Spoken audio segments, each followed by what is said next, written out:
Bonjour tout le monde, bienvenue à vos lendemains du conseil. C'est la première de 2024. On avait une rencontre le 15 janvier. Très heureux d'être parmi vous là, en ce début d'année. J'y vais tout de suite avec la nomination d'une nouvelle personne au sein du comité consultatif d'urbanisme. C'est Johan Bolduc qui a accepté de faire son premier mandat. On en a profité en même temps pour reconduire deux dames, Mélanie Leblond pour son deuxième mandat et Mme Ghislaine Hébachère pour son troisième mandat. En 4.2, on a relancer le programme de revitalisation des façades. Alors, c'est important pour nous qu'on se fasse un beau centre-ville, mais en même temps, on voulait aussi encourager les propriétaires d'immeubles de refaire leurs façades et de aussi motiver les gens qui ont pignon sur rue sous forme de commerce en refaisant leurs enseignes. On avait pris une petite pause. Vous savez, dans les dernières années, avec la ville d'Amos, on a monté les taxes. Alors, cette année, on voit la troisième phase de la première avenue s'en venir. On veut la faire en 2025.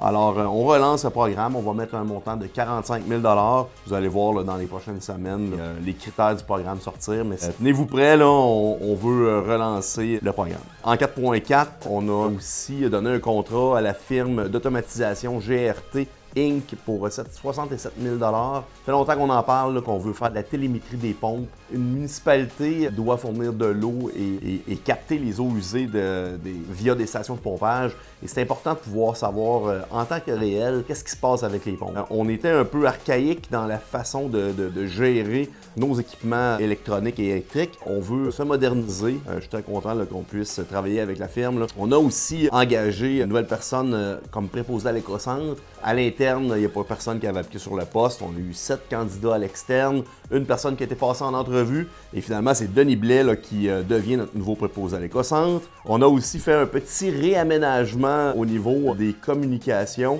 Catherine Langlois, qui est déjà à l'embauche de la ville comme conseillère en communication, devient la responsable des communications. Elle a un nouveau poste sous elle, donc c'est une équipe de communication à l'hôtel de ville. Et l'équipe de communication va faire l'entièreté des communications de la ville, c'est-à-dire qu'à l'époque, on avait à la Maison du tourisme, dans l'équipe de tourisme Amos, quelqu'un qui s'occupait des communications. Maintenant, ça sera tout centralisé à l'hôtel de ville. Et Catherine fait un super travail, alors je suis très content de ce changement. On a aussi donné un contrat d'ameublement. On va refaire la salle de lunch du groupe des loisirs à l'hôtel de ville. Alors, un comptoir qui sera fait par Lanois et Janson pour un montant de un petit peu moins de 22 000 $.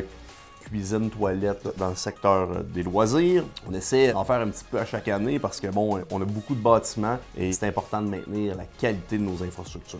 Dossier important aussi, j'ai été renommé à la préfecture. Je suis très heureux de pouvoir être le préfet de la MRC d'Abitibi pour les 2 prochaines années. On a nommé Pierre Deshaies pour me remplacer, pour pouvoir voter et suivre les dossiers de la MRC pour me remplacer parce que je ne peux pas être préfet et voter pour la ville d'Amos en même temps. La problématique qu'on vivait, c'est que si Pierre devait s'absenter, on n'avait pas personne là, pour venir siéger au nom de la ville d'Amos. Alors, c'est Annie Canville qui remplacera Pierre. Maintenant, j'ai envie de vous parler de 2 procédures qui sont importantes. La première, c'est aussi une nouvelle mesure qu'on va établir en 2024. On a, il y a quelques années, donné sous forme de programme un montant d'argent aux gens qui achetaient des couches réutilisables. L'objectif là-dedans, c'était de détourner des matières qu'on aurait enfouies. Bref, avec ces fameuses couches-là, on détourne des matières au site d'enfouissement. On avait des demandes pour le faire, mais pour les produits hygiéniques réutilisables. Et le programme va prendre forme dans les prochaines semaines. On fera de la publicité pour vous dire comment ça fonctionne. C'est quelque chose qu'on fait en début 2024. Et on est en train de se préparer pour faire la 2e avenue. Ça fait longtemps qu'on le dit, la 2e avenue, canalisation très très désuète. Beaucoup de travaux qui sont faits en urgence, là, des bris de canalisation. C'est une rue là, qui, au fil des années, a eu beaucoup de problématiques. Alors, hier, on a fait le règlement d'emprunt. Alors, ça, c'est adopté. Maintenant, on s'en va en appel d'offres dans les prochains jours. Donc, on a bon espoir que les travaux se réalisent dès cet été.